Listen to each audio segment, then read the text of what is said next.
वक्रतुंड महाकाय भगवान गणेश का ऐसा मंत्र है जिसका जाप हर देवी देवता की पूजा में किया जाता है। आप कोई भी शुभ कार्य कर रहे हों, कीर्तन कर रहे हों, घर में किसी का जन्मदिन है, किसी का शादी विवाह है और आप पूजा करवा रहे हो, हवन करवा रहे हो, इस मंत्र के बिना आपकी पूजा की शुरुआत अधूरी मानी जाती है, क्योंकि इस मंत्र में हम अग्र पूजनीय भगवान गणपति जी का आह्वान करते हैं और उनसे प्रार्थना करते हैं कि वे हमारे सभी कार्यों को निर्विघ्न पूरा करें। तो दोस्तों, स्वागत है आपका अपने ही YouTube चैनल कलयुग के चमत्कार संतों की वाणी में। हम कल 19 सितंबर भगवान गणपति जी को अपने घर में बिठाने जा रहे हैं।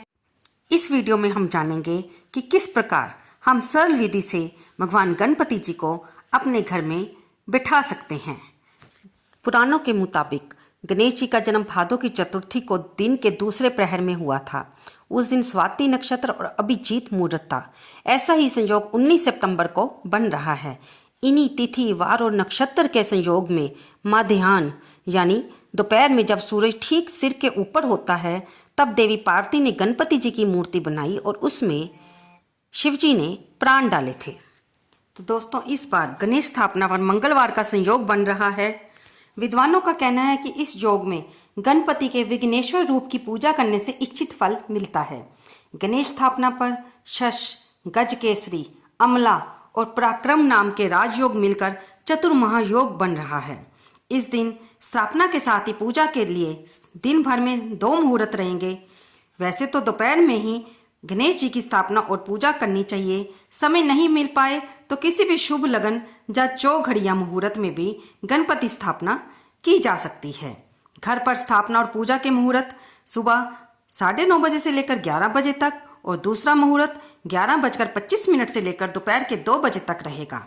और दुकान, ऑफिस और फैक्ट्री के मुहूर्त सुबह 10 बजे से लेकर 11:25 तक और दोपहर के 12 बजे से लेकर 1:20 तक रहेगा। जब आप गणपति जी की मूर्ति को अपने मंदिर में स्थापित करने लगें तो सबसे पहले चौकी पर गंगा जल छिड़ककर उस पर लाल रंग का कपड़ा बिछा लें।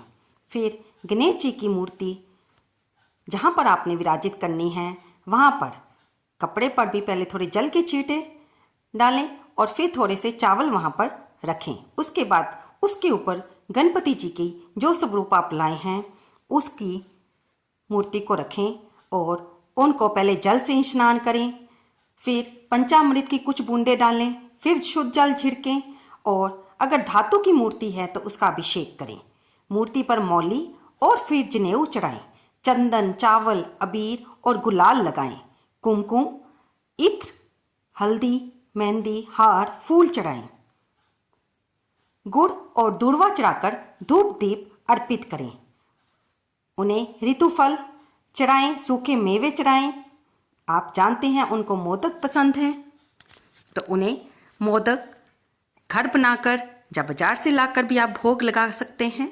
दोस्तों, जब आप गणपति जी को विराजित करें उसके बाद उनके बाईं तरफ आप अखंड ज्योत अगर आप जगा सकते हैं तो वो जगाएं, नहीं तो सुबह शाम घी का दीपक अवश्य जलाएं और उनकी सुबह शाम पूजा करके आरती करें। और उनके दाईं तरफ आप अक्षत रखकर उस पर एक जल से भरा हुआ कलश रखें। कलश पर भी स्वास्तिक का निशान लगाएं और कलश में थोड़े से बादाम, साबुत बादाम या फिर इलायची और उसमें 1 रुपये का सिक्का या 5 रुपये का सिक्का डाल दें और उसके ऊपर 5 या 7 आम के पत्ते रखकर उसके ऊपर पानी वाला जो हमारा नारियल होता है जटाओं वाला, उसे स्थापित करें। नारियल पर भी स्वास्तिक का चिन्ह बना दें और कपड़े के रूप में अगर आप चुन्नी लाए हैं तो उससे उसको ढक लें, नहीं तो उसके ऊपर मौली बांध दें। अगर आप गणपति जी को 10 दिन के लिए बिठा रहे हैं घर पे तो ये चौकी जैसे कि हम नवरात्रों में माँ दुर्गा की पूजा करते हुए सजाते हैं वैसे ही सजाई जाती है।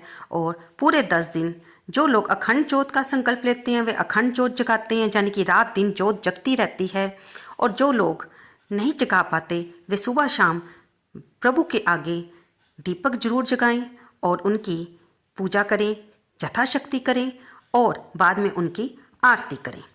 जब 10 दिन बीत जाएं तो इनका यानी कि 28 सितंबर को हम विसर्जन करेंगे। वो वीडियो भी हम बाद में डालेंगे। आज की इस वीडियो में हम गणेश जी को क्या चढ़ाना चाहिए, क्या पसंद है, उसके बारे में भी साथ साथ जानते जाएंगे। भगवान गणेश जी को दुर्वा बहुत पसंद है, लेकिन जब आप दुर्वा चढ़ाएं तो उसे साफ पानी से अवश्य धोएं। दुर्वा किसी मंदिर, बगीचे या साफ स्थान पर उगी हुई होनी चाहिए। उस स्थान का दुर्वा भगवान गणेश को नहीं चढ़ाएं जहाँ पर गंदा पानी आता हो। पूजा में हमेशा दुर्वा का जोड़ा बनाकर ही भगवान को चढ़ाएं। अब हम जानेंगे कि भगवान गणपति जी का प्रिय फूल कौन सा है। तो दोस्तों, गुड़हल का लाल फूल भगवान गणेश जी को विशेष रूप से प्रिय होता है। इसके अलावा उन्हें गेंदा, पारिजात, चमेली के फूलों की माला पहनाने से भी गणपति जी प्रसन्न होते हैं। भगवान गणपति जी को जब भोग लगाने की बात आती है तो सबके नाम मुंह पर, जुबान पर सबसे पहला नाम मोदक का आता है। उन्हें आप मोदक का भोग लगा सकते हैं, मोतीचूर के लड्डू का भोग लगा सकते हैं, बेसन के लड्डू का भोग भी पापा को लगाया जाता है, और उन्हें आप भोग में फल के रूप में केला भी अर्पित कर सकते हैं।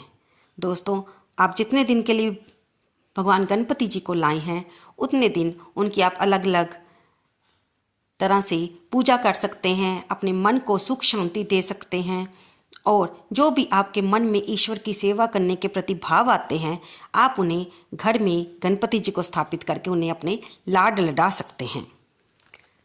गणपति जी का जो सबसे प्रसिद्ध मंत्र है, जो कि हर पूजा में सबसे पहले बोला जाता है, वक्रतुंड महाकाय सूर्यकोटि समप्रभा निर्विघ्न कुरु मे देवा सर्व कार्येषु सर्वदा। ये ऐसा मंत्र है जिसका जाप हर देवी देवता की पूजा में किया जाता है, क्योंकि इन्हें प्रथम पूजनीय देवता माना जाता है। इसलिए किसी भी कार्य या पूजा की शुरुआत भगवान गणेश का स्मरण करते हुए की जाती है, ताकि सभी कार्य अच्छे से संपन्न हो जाएं। और इस मंत्र के बिना कोई भी पूजा अधूरी रहती है। इसमें मंत्र का हिंदी रूपांतरण हम आपको बता दें कि घुमावदार सूंड वाले, महाकाय विशाल शरीर, सूर्य के समान महान प्रतिभाशाली मेरे प्रभु सारे कार्यों को हमेशा बिना किसी विघ्न के पूरा करें। बोल गणपति देव भगवान की जय। आपको एक बात और बता दें कि जितने दिन भी आपने घर में गणपति जी विराजित किए हैं, अपने घर से निकलते हुए आप चाहे ऑफिस, दुकान या किसी काम के लिए भी जा रहे हैं, उनको प्रणाम करते हुए जाएं। और अगर आप घर में अकेले हैं और आपके कहीं जाना पड़ जाता है तो गणपति जी से आज्ञा लेके जाएं और माँ गौरा से प्रार्थना करके जाएं कि वे अपने इस लाल की आपके पीछे ध्यान रखें। क्योंकि दोस्तों, हम सब लोग आजकल न्यूक्लियर फैमिलीज़ हैं और हम में सभी के घर में हम सब लोग कोई ना कोई काम, कोई ना कोई नौकरी, कोई ना कोई व्यवसाय के कारण हमें घर से जाना पड़ता है। तो अपने घर में गणपति जी को विराजित करते हुए आप उनसे जाते हुए अवश्य प्रार्थना करें और उन्हें बोल के जाएं कि आप इतने समय के लिए जा रहे हैं और वे आपको क्षमा प्रदान करें। दोस्तों, अब आती है गणपति पूजा से जुड़ी ध्यान रखने वाली बातें। गणेश जी की मूर्ति पर हमें तुलसी और शंख से जल नहीं चढ़ाना चाहिए। जब भी आप मंदिर में जाएं या गणपति जी में जहाँ पर आपने घर में विराजित किए हैं, उनके सामने चमड़े की चीज़ें ना डालकर जाएं। और स्थापना के बाद मूर्ति को इधर उधर ना रखें, हिलाएं नहीं। पूजा में नीले और काले रंग के वस्त्र ना पहनें। बेडरूम में, सीढ़ियों के नीचे और बाथरूम के नज़दीक मूर्ति की स्थापना बिल्कुल ना करें, क्योंकि आजकल इको फ्रेंडली गणपति जी का स्वरूप चल पड़ा है। इसलिए कोशिश करें कि आप वही लाएं। और क्योंकि नदियों में, नहरों में भी मूर्तियों को विसर्जन करने के लिए मनाही है हमारी सरकार की तरफ से, ताकि उनमें भी पानी के प्रदूषण को रोका जा सके। इसलिए आप ज़्यादा बड़ी मूर्ति ना लाएं। घर में वैसे भी 12 अंगुल यानी 7 से 9 इंच तक की गणपति जी स्थापित करने चाहिए। इससे ऊंची घर में नहीं होनी चाहिए। मंदिरों और पंडालों के लिए ऐसा कोई नियम नहीं है। बैठे हुए गणेश घर में और खड़े हुए गणपति ऑफिस, दुकान, कारखानों के लिए शुभ होते हैं।